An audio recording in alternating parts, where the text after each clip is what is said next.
urwaruka rwahejeje amashuri mu bisata bitandukanye nturigira amahirwe yo kuronswa akazi rurijukiye kwishingira imigambi yo kwiteza imbere.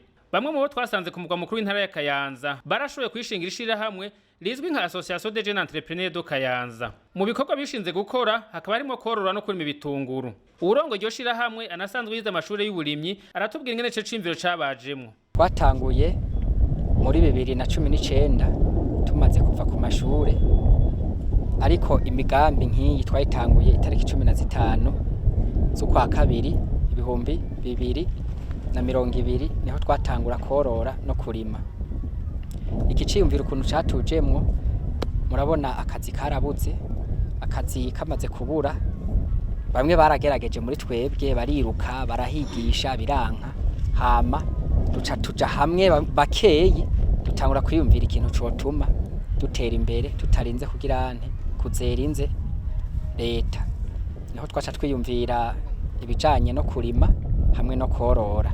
Uno munsi rero tugeze ahashimishije, turamaze kuronka inkoko zishika 250, turamaze kuronka ubu murima w'ibitunguru nkuko mwawubonye, turafise n'iyindi kandi turizeye ko nko muri 2021 tuzoba tumaze kugera ahantu dushobora gufata urundi rwaruka nk'ijana tukaruha imbuto kuvyo dufise. Turafise n'umurima w'ibirayi ahantu twarimye kugira tugwize imbuto, turashobora guha abandi nabo bakaronka akazi, abandi tukabaha imiswi, abandi tukaza turabatuma kutudandariza amagi. Mu bumenyi bwabo butandukanye ubwo rwaruka gwitunganya gute? Turafise ukuntu twipanze, nka jewe ndumurimyi ibintu bijanye n'ubuhinga mu mirima jewe barabimbaza, nkuko mwabonye hariho yundi nkuyu ajejwe kumenyekanisha ibintu vyacu no kumenya ibigezweho. Iyo dushoye hageze ko dushora barashora bakatubwira ingene ku isoko bimeze. Uyu mukobwa inkoko kesha abazirimwo azikurikirana, aho umwe wese muri twebwe arafise ikintu akora. Ivyo bikorwa vyabo vyo kurima no korora birafitiye akamaro abo mu kibano kuko baharonkera akazi.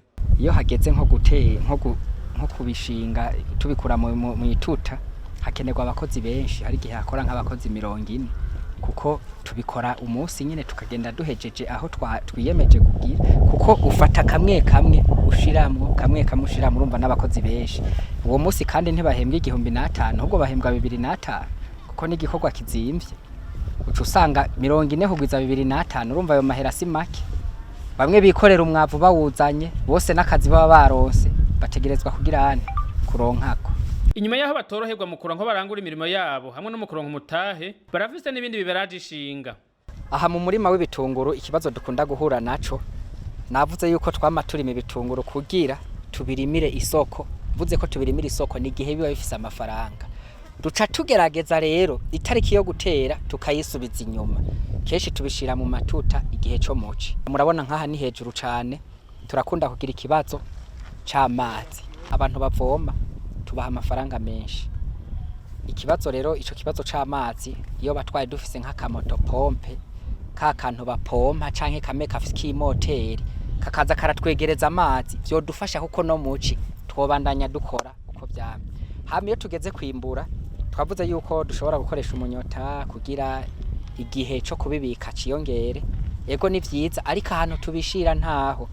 Turasaba rero ko naho ihangari yoboneka, naho hoba ahantu dushobora kubika nk'itoni nka 10 mw'iyi minsi, kuko tucimbura turashora bimwe tukabika kibindi. Twoba tugize itombora niko novyita, kuko ihangari twe dukeneye uno munsi ndibaza ntiyo bari n'ihangari nini cyane, ariko uko tuzoza turakura tuzoza tutera intambwe tugera aho twokenera n'ihangari ibika itoni nka 50. Ubwo rwaruka ruhurikiye muri Association des jeunes entrepreneurs de Kayanza rurashima ivyo rumaze kunguka hamwe n'abandi bari kumwe, rugatera ka mu rundi rwaruka rwahejeje amashure kutarera amaboko. Je kuva ninjiye muri association ni vyinshi maze kunguka kubijanye jewe nize ibintu bijanye n'ubutunzi. Mugabe inyuma yaho ndamaze kumenya kungene turima igitunguru, ndamanyeze kumenya kungene tworora inkoko. Ubu ndazi noshobora gushinga intuze ya uruhongore rw'iwanje rw'inkoko, nkashobora kumenya kungene ndazivura nkazirinda ingwara zigakura zikamererwa neza. No kurima ndashobora kumenya kurima ntavyize bivanye n'ubumenyi ndakura muri iyi association yacu. Hampamagariye abandi bajene nabo yuko bogaragaza impano zabo bakaja hamwe kugira bahanehane ivyiyumviro. Narize korora kijambere. Ubwa mbere ntarajayo sinarinzi ukungene borora inkoko. Kandi ntaramara no kuja mu ishirahamwe hariho n'abantu benshi tutari tuzinanye. Urumva rero hariho ibintu nagiye ndunguka kuko nungutse abagenzi mu buryo bwo gukoranira hamwe turigishanya ukungene twoshobora kuba muri ubu buzima tukirindiriye akazi kugeza rero no munsi ndazi ukungene barima kijambere. Ndazi nk'ahantu hameze ukuntu hoba hamanuka nk'uku ndazi kugira ngo mbanze kuharima ko ntegezwa kubanza kwaca imikobeko kugira ngo inkukura ntiyonone imirima. Byo byose navyungukiye muri association. Haba rero no hamagarira urundi rwaruka yuko batorera amaboko ahubwo nyabuna bokerebuka bakegera aho abandi bajene bari kugira ngo nabo nyene bazoronke uburyo bokwibeshaho umuntu ashobore kuronka agasabune canke utuvuta two kwisiga nka jewe ndumwigeme ntarinze gusabiririza cangwe n'akarato ko kwambara n'ikindi cari co cose noba nkeneye nkabironka muri ubwo buryo. Abajene nkanje rero numva no bahamagarira kwitaba uwo mugambi wo gukoranira hamwe bagakura amaboko mu mpuzu bagakora kuko byose biva mu maboko yacu. Nashaka kuvuga iki kintu kugwaruka. Burya twebwe ugwaruka rwose yaba wize canke utize afise impano Imana iba yaramuhaye.